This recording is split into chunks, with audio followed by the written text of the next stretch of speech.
പാകിസ്ഥാന്റെ ഭാഗത്ത് നിന്ന് ഉണ്ടായ ധാരണകളൊക്കെ ലംഘിക്കപ്പെടുന്ന നമ്മൾ കണ്ടു. അതിനുശേഷം പാകിസ്ഥാന്റെ ഭാഗത്ത് നിന്ന് ഒരു പ്രതികരണവും ഉണ്ടായിട്ടില്ല. ഇന്നത്തെ ചർച്ചയിൽ പാകിസ്ഥാൻ എടുക്കുന്ന നിലപാട് കൂടി നിർണായകമാകില്ലേ?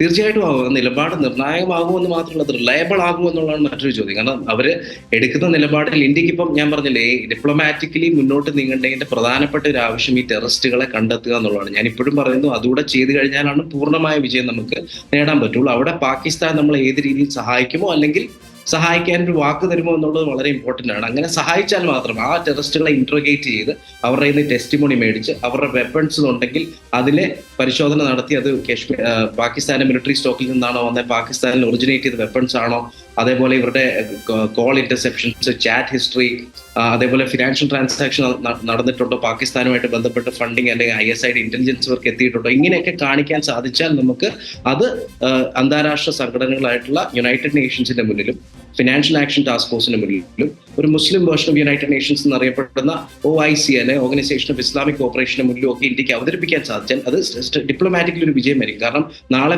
പാകിസ്ഥാന്റെ ഒരു തരത്തിലുള്ള നറേറ്റീവിൽ ലോകം വിശ്വസിക്കാതിരിക്കാൻ ചെയ്യണമെന്നുണ്ടെങ്കിൽ അതാണ്. അതുകൊണ്ട് തീർച്ചയായിട്ടും ഇന്ത്യ അത് ആവശ്യപ്പെടും.